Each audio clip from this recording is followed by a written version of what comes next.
दोस्तों, अगर आप सोना खरीदने का प्लान कर रहे हैं या फिर घर में रखा सोना बेचने की सोच रहे हैं तो रुक जाइए। सरकार गोल्ड टैक्स को लेकर एक ऐसा मास्टर स्ट्रोक चलने वाली है जो आपकी जेब पर सीधा असर डालेगा। क्या आपकी ज्वेलरी अब और महंगी होगी या फिर टैक्स में मिलेगी बड़ी राहत? देखिए ये एक्सक्लूसिव रिपोर्ट। नमस्कार, मैं हूं आपके साथ संध्या बिस्ट और आप देख रहे हैं the economic times Hindi. Bharat सरकार गोल्ड इंपोर्ट और टैक्स छूट को लेकर बड़ा फैसला लेने की तैयारी में है। खाड़ी देशों के साथ होने वाली ट्रेड डील में सरकार गोल्ड पर टैरिफ में छूट नहीं देने के संकेत दे रही है। दोस्तों, इसका मकसद घरेलू बाजार को सुरक्षित रखना और गोल्ड इंपोर्ट में अचानक आई तेज बढ़ोतरी को कंट्रोल करना है। खास करके यूएई के साथ ट्रेड डील के बाद गोल्ड आयात में आई जो तेज उछाल है, इसने सरकार की चिंता को और ज्यादा बढ़ा दिया और अब नई रणनीति बनाई जा रही है। भारत सरकार जो है गोल्ड को लेकर बड़ा और अहम कदम उठाने की तैयारी में है।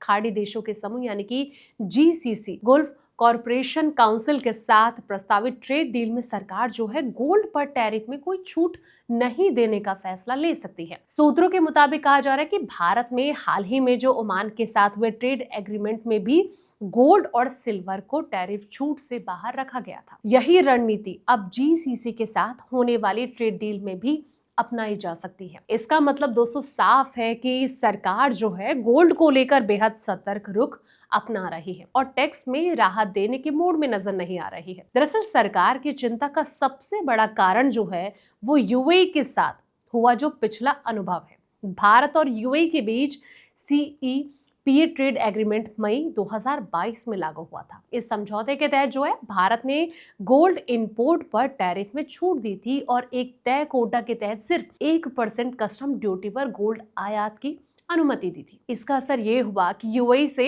भारत में गोल्ड इंपोर्ट तेजी से बढ़ गया। FY22 में जहां यूएई से गोल्ड आयात 5.8 अरब डॉलर था, वहीं FY25 में ये अब तक बढ़कर 16.8 अरब डॉलर तक पहुंच गया। यानी कि सिर्फ 3 साल में गोल्ड आयात जो है वो करीब 3 गुना हो गया। इस तेज बढ़ोतरी ने सरकार की चिंता को बढ़ा दिया है। ट्रेड एक्सपर्ट का ये कहना है कि टैरिफ छूट का कुछ मामलों में गलत इस्तेमाल भी हुआ। कुछ आयात ऐसे थे जो कि नियमों के मुताबिक पात्र नहीं थे, लेकिन फिर भी कम टैक्स का फायदा उठाया गया। इसके बाद सरकार को नियमों को सख्त करना पड़ा और कहीं ना कहीं निगरानी जो है वो बढ़ानी पड़ी।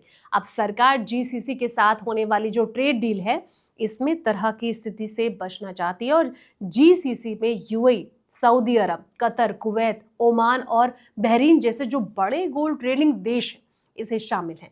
तो अगर इन देशों को टैरिफ छूट दी जाती है तो भारत में जो है गोल्ड आयात और तेजी से बढ़ सकता है। भारत और जीसीसी देशों के बीच व्यापार तेजी से बढ़ रहा है और FY25 में ये 179 अरब डॉलर तक पहुंच गया था। भारत इन देशों को टेक्सटाइल हो गया, ज्वेलरी, फार्मा और इंजीनियरिंग सामान एक्सपोर्ट करता है दोस्तों, जबकि बदले में कच्चा तेल और गैस जैसे जो एनर्जी प्रोडक्ट्स हैं इसे आयात करता है। तो फिलहाल इस वीडियो में इतना ही। ऐसे तमाम वीडियोस के लिए आप देखते रहें द इकोनॉमिक टाइम्स हिंदी।